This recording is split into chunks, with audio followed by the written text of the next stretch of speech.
Assalamualaikum warahmatullahi wabarakatuh. Perkenalkan, nama saya Lulu Salsabila Mulia, NPM 20210202447.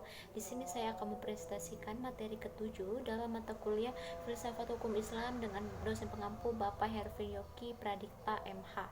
Baiklah, langsung saja ke judul materinya, yaitu sumber hukum Islam. Yang pertama, Al-Quran. Al-Quran berkedudukan sebagai sumber pertama dan utama dalam hukum Islam.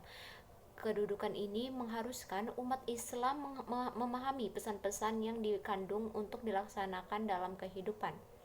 Argumentasi yang menyatakan bahwa Al-Quran sebagai sumber dan dalil pertama dan utama ditemukan dalam penjelasan Al-Quran itu sendiri. Pada sejumlah ayatnya, lebih dari 30 kali ditemukan perintah mematuhi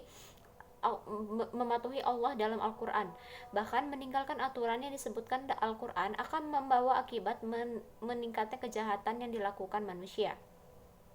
Al-Quran secara redaksional dan makna yang dikandungnya bersifat qati al-wujud.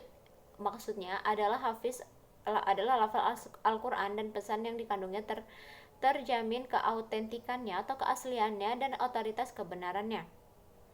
Yang kemudian ada Al-Sunnah. Pada uraian sebelumnya telah dijelaskan bahwa Al-Quran sebagai sumber utama yang paling utama dari hukum Islam yang bersifat global yang membutuhkan penjelasan secara operasional.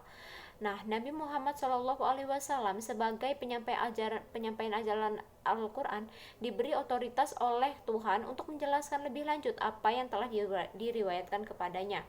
Dengan demikian, Al-Sunnah baik dalam bentuk perkataan, perbuatan maupun dalam bentuk takrir berkedudukan sebagai sumber kedua setelah Al-Quran. Kemudian akal dan proyeksi ijtihad. Pengertian akal. Apa sih akal itu? Akal menurut Al-Quran, lebih khususnya menurut pengertian pra-Islam, yaitu bahwa memperhatikan alam sekitarnya dengan otak, yang dimana otak adalah organ tubuh akal. Artinya, akal itu sendiri terdapat di dalam otak seseorang, digunakan berpikir, dan berdasarkan pemikiran itu maka lahirlah suatu ide atau gagasan mengenai suatu masalah yang dipikirkan. Sebagaimana telah kita ketahui bahwa Allah Subhanahu wa taala menciptakan manusia berbeda berdasarkan akalnya dengan makhluk hidup lainnya seperti hewan dan tumbuhan. Berdasarkan perspektif Islam, peran akal dibagi menjadi dua, yaitu memahami nilai-nilai ajaran agama. Yang kedua, akal bertugas memilih dan menyeleksi doktrin agama. Kemudian akal dan proyeksi ijtihad. Proyeksi ijtihad. Ijtihad menurut bahasa berarti usaha yang keras dan bersungguh-sungguh. Sedangkan pengertiannya dalam segi istilah, ijtihad adalah berusaha menetapkan hukum terhadap masalah yang belum ada ketetapan hukumnya dalam Al-Quran. Hadis yang dilakukan dengan secara cermat dan pikiran yang murni serta berpedoman pada aturan penetapan hukum yang benar.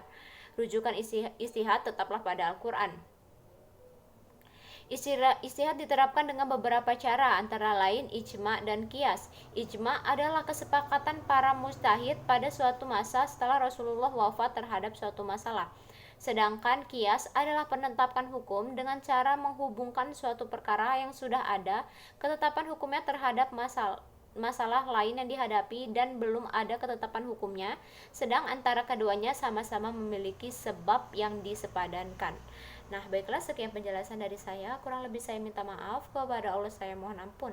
Semoga dapat bermanfaat untuk teman-teman yang telah mendengarkan. Terima kasih. Wassalamualaikum warahmatullahi wabarakatuh.